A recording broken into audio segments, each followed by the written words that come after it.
We just got another one. Miami Hurricanes have just landed a talented quarterback for the future. From the 407 to the 305. Dereon Coleman. Welcome to the U.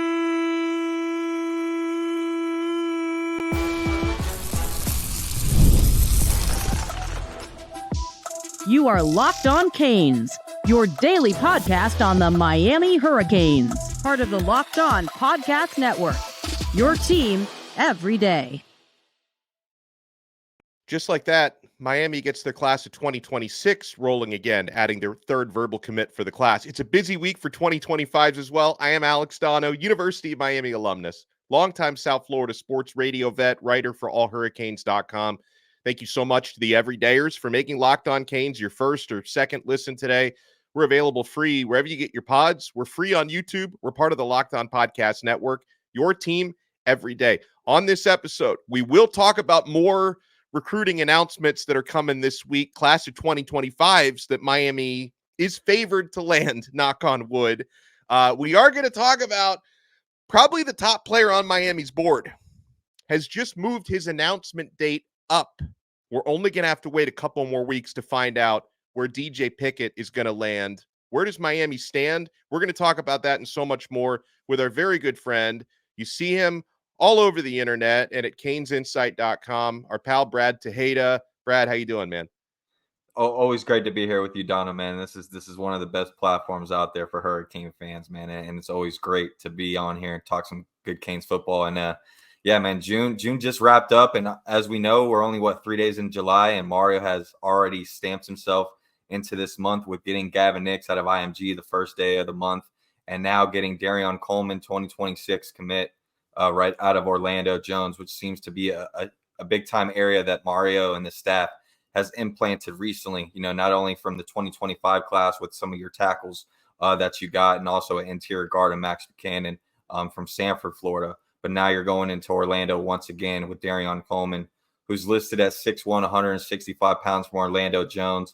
I know some people personally that have seen him in person. I would say he's not as tall as listed, but he has a lot of other athleticism and attributes that really make up for it. First and foremost, this is a young man that, started as an eighth grader, didn't start as an eighth grader, but took some varsity snaps as an eighth grader, very similar to my guy, Colin Hurley, that played over at Jacksonville Trinity Christian before, committing to LSU.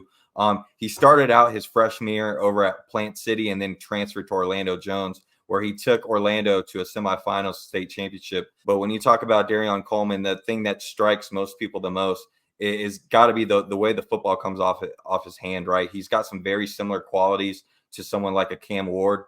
I know most fans have kind of knocked or looked at Coach Shannon Dawson a little bit sideways when it comes to the quarterback recruiting the last couple cycles. But getting a guy like Dereon Coleman to lock in for your 2026 class, I think is a very important thing. And not only is he similar to Cam Ward when it comes to, throwing the football, but he also has some moxiness to him on the football field. He's a guy that doesn't shy away from competition. He has no problem speaking up and making people well known that he's the alpha dog in the room. And you kind of want that in some of those guys, especially at quarterback, as we know in past years. You could be a quality guy and then throw up the stats on the football field, but can you bring a team together? When everything is on your shoulders, how are you going to react? We saw in past that didn't help with some quarterbacks at Miami, and I think this guy and Dereon Coleman, that is something you're not going to have to worry about for the future. So very big time pickup for Mario and the staff with Dereon Coleman. And that's all really well said. And Jones High School in Orlando, it's a big boy program up there in Central Florida. Miami got Malik Bryant out of that program a couple of cycles ago. I think he's going to do big things on the field this year. And yeah, I echo what you said about Coleman on the field. I echo all of that. Very strong arm, very quick release. And, I like that. I think Shannon Dawson kind of has an idea of what sort of quarterbacks he wants to be recruiting, to fit his offense, which is nice to see. And, hopefully people start coming around on his quarterback recruiting because, I know that at the time when Miami landed Luke Nickel about a year ago, young guy, a 3-star at that time, people didn't know a whole lot about. All Luke Nickel has done for, the past 11 months since Miami landed him is just get better, climb up the ladder, keeps winning state championships and 7-on-7s. And And with Coleman, I think Coleman has that same sort of potential heading into his junior season of high school. And I also want to play this for you guys since we have a new Miami Hurricanes. This is a 2026 commit, by the way, just so we're clear. I don't want anyone to think, wait, what about Nickel? Is this guy coming in to compete with Nick? He'll be in the following year, class of 2026. But I also had a chance to ask the recruiting overlord about Dereon Coleman. And, Brad mentioned Coleman getting some big-time snaps since the 8th grade. I think that's when Brian Smith became aware of Mr. Coleman. What can you tell the folks out there about Dereon Coleman? This could be Miami's quarterback of the future in a few years.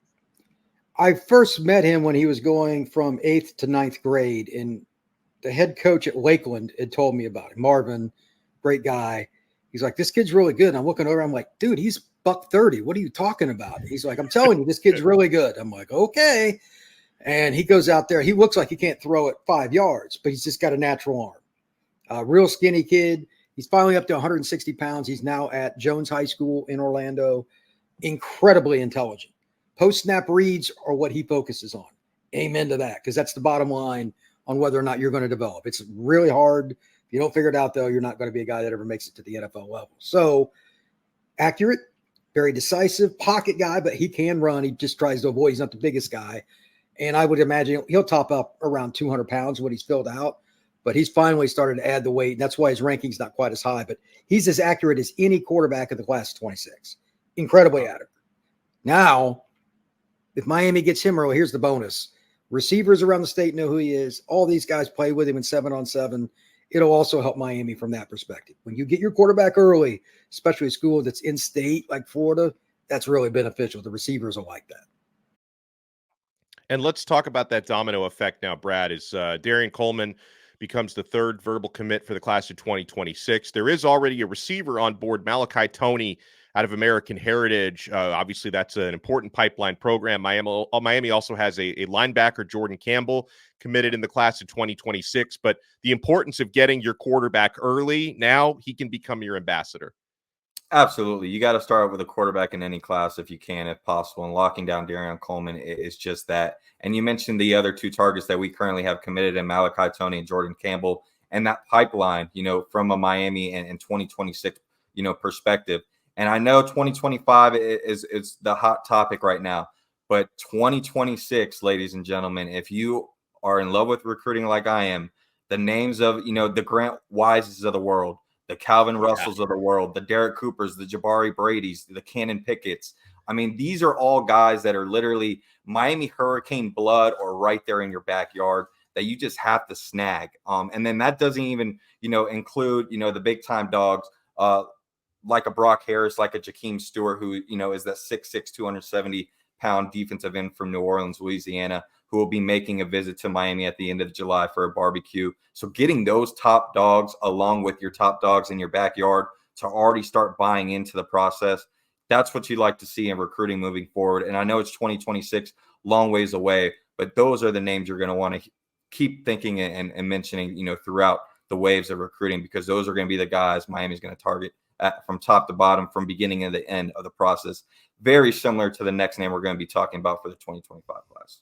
Yeah, and he's a pro. That's a perfect segue. We're talking with Brad Tejeda from CanesInsight. When we come back, we got to have a DJ Pickett conversation, because he was scheduled to announce on October 5th. He's just moved that up, way up. Well, Miami gets some good news later this month. You want to keep it locked right here on this brand new episode of Locked On Canes. Folks, the Game Time app, this is the only ticket app that I use. And I don't worry about grabbing last-minute tickets. In fact, I sleep better the closer that I get to game day or show day, because the last-minute deals are actually better than the deals you get weeks and months out from the events. It really is a beautiful thing. And I know everyone loves going to baseball games during the summer. Yes, of course, you can get very cheap Miami Marlins tickets on Game Time. Game Time is an authorized ticket marketplace of Major League Baseball, which makes getting tickets faster and easier. Prices on the Game Time app actually go down the closer it gets to first pitch. Killer last-minute deals, all-in prices, views from your seat, and their lowest price guarantee. Game Time takes the guesswork out of buying MLB tickets. You could save up to 60% off buying last minute for sports, concerts, comedy, theater, and so much more. Get a panoramic view from your seat in the app before you buy. Take the guesswork out of buying tickets with Game Time. Download the Game Time app, create an account, and use code LOCKEDONCollege for $20 off your first purchase. Terms apply. Again, create an account and redeem code LOCKEDONCollege for $20 off. Download Game Time today. Last minute tickets, lowest price guaranteed. Thank you so much for making this breaking news episode of Locked On Canes your first listen and your first watch today. We've had a lot of these lately, and we're going to probably have a couple more of these this week. Now, I wonder about the middle of the month of July, though, as Brad Tejeda from CanesInsight is with us. So we found out earlier this afternoon, it was Chad Simmons from On3 Sports was the first I saw to report this, that DJ Pickett, top player in the state of Florida, 5-star cornerback out of Zephyr Hills High School. He's got family ties to Miami. Miami has been battling the likes of Oregon and LSU for DJ Pickett. He was going to announce, Brad, on October 5th. He's now moved his announcement up to July 17th. Do you think the change in the announcement date for him, is that good news, bad news, or indifferent as far as Miami's concerned? Oh, hold on. I forgot to unmute you right at the moment of truth. Let me ask him again. Is it good news, bad news, or indifferent for Miami? I got to say this, Alex. Anytime Mario Cristobal is targeting a top target, the top target in that aspect when we're talking about DJ Pickett in the class, you got to go back to the Rusty Manziel boards, right? You don't want to go up against Miami in this situation. And I think, 2 years ago, we had a very similar situation with someone in Ruben Bain right there in your backyard, Miami Central, where there was a battle between Miami and Florida State. Could Miami steal the deal with Ruben Bain? He ends up staying home, and you get your prize jewel in that class. Then last cycle, Josiah Trader, same situation, going the distance. Can you keep your top target, your top guy on the board home? They do just that again. Now we're talking about DJ Pickett.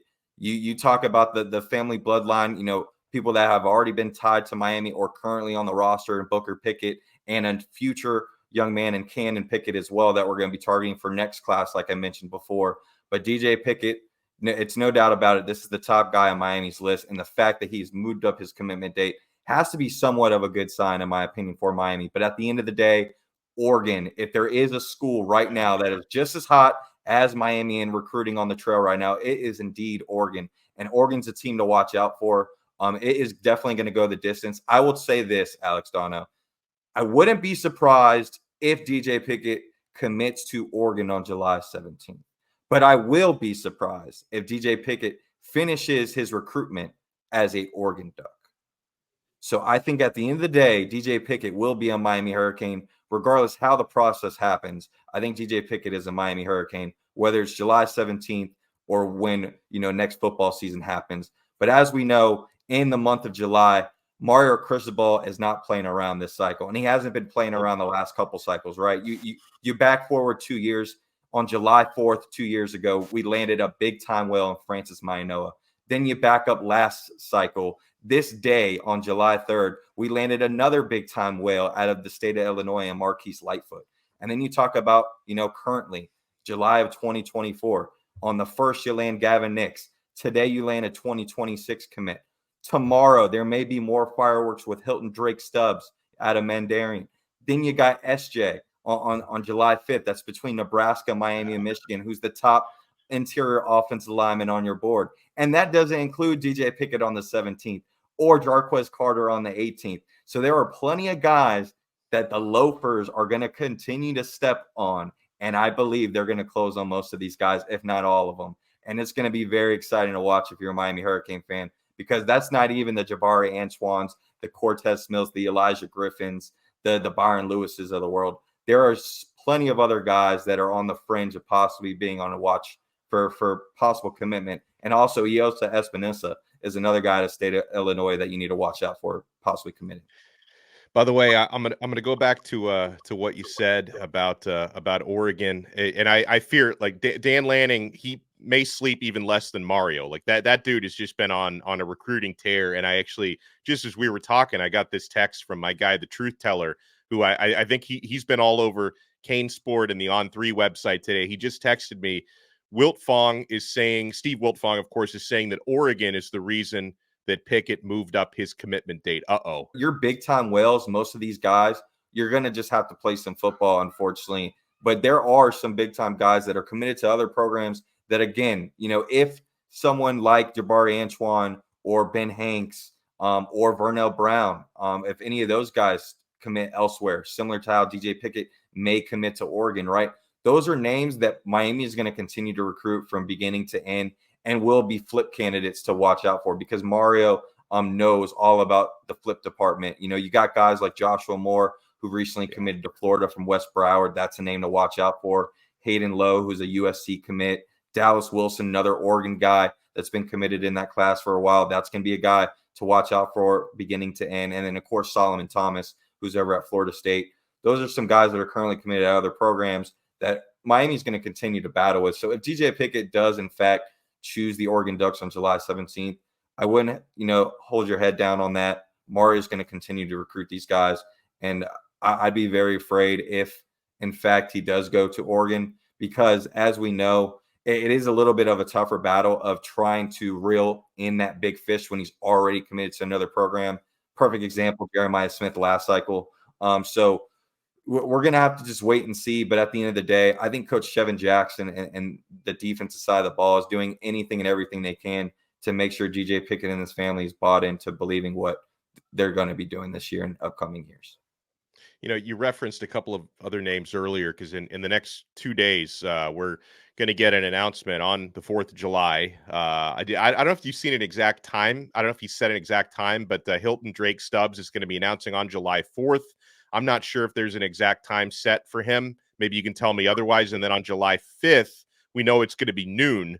SJ Alofaituli on the interior offensive line. Do you think Miami gets maybe a double whammy of good news to close out the week? I do. I think both of these guys are Canes. I think at the beginning, anyone that follows recruiting, things change hourly, daily, weekly, right? And Drake Stubbs was one of those names that it definitely started out heavy Florida, where like it was a Florida no question, in my opinion. And some of the resources and people I talked to behind the scenes, it felt like Florida was in a good spot. As soon as that visit took place to Miami, not only Stubbs, but it seemed like the whole family was really bought into what Miami was showing everyone in Coral Gables. And once a whole family gets to Coral Gables on an official visit, it's very hard to steer those people away from the University of Miami staff. So I like both of them to be Miami Hurricanes. And then, like I said before, you got two other guys on the 17th and 18th to make announcements. And that's not including Jabari Antoine and Iosa as well from the state of Illinois that possibly could be making announcements in July. I'm reading what Steve Wiltfong wrote tonight at On3 Sports about Pickett. So he says, Wiltfong from On3 says, Miami has been a mainstay in his recruitment. Oregon is the one trending. He says, those are the only two I'm keeping an eye on. So apparently he's not really looking at LSU and Georgia, which are the other finalists. It's Miami or Oregon. He says, if the decision was today, I'd ride with the Ducks. But Miami has always had the family's heart. So we'll see what happens. I don't know. I don't know if he said somewhere. Again, I don't know if the truth teller's working me up into a frenzy or nothing, but it is what it is. And look, this can be very similar to the Justin Scott situation from last year, right? That was a recruitment that it was clear it was Ohio State or Miami for Justin Scott. We brought him to the OV. Obviously, he enjoyed his time with Aiden Braylon as well, who ended up going to the Oregon Ducks. Justin Scott commits to Ohio State. You think from a recruiting perspective, we moved on. No, Mario kept chopping wood behind the scenes. And guess what? As nights went on, the more he kept laying in his bed, replaying that dream, replaying that scenario. Do I really want to be at Ohio State or do I want to be a Miami Hurricane? It kept sinking in, right? And the more it keeps eating at you, the less you're able to sleep until you actually need to make the right decision. And I think with DJ Pickett and that family that's very close to the University of Miami, if he does decide to go to Oregon on July 17th, that's going to be a very similar situation where, in my opinion, the sleep is going to get less and less, I think. And I think at the end of the day, he'll be a Miami Hurricane. And I will keep my faith for July 17th as well. I'm not going to let anybody throw me into a panic. We're 13 days away, 14 days away from that announcement. I think he's going to be a Cane. Huge thank you and shout out to Brad Tejeda, CanesInsight.com. Brad, thank you for stopping by. Anytime, man. Thank you as always. And I just want to give a big time announcement as well. I'll be debuting a new podcast on July 22nd. It's called Category 6 Sports. I'll have me Good and for my you. co-host, Big Homie. We'll be talking, Miami Hurricane sports as always. And then also some other sports around the world. Obviously, gonna be having some fun with my guy, Big Homie. So make sure you tune in July 22nd on all platforms. That is big news, man. Congratulations and all the best. If I can help out in any way, let me know. I appreciate it, man. And as always, go Canes. We'll talk to everyone again next time. Welcome to the U, Dereon Coleman. We'll talk to you guys again tomorrow. I can't take July 4th off when we're expecting fireworks. So we'll talk to you then on another episode of Locked On Canes, part of the awesome Locked On Podcast Network. Your team every day.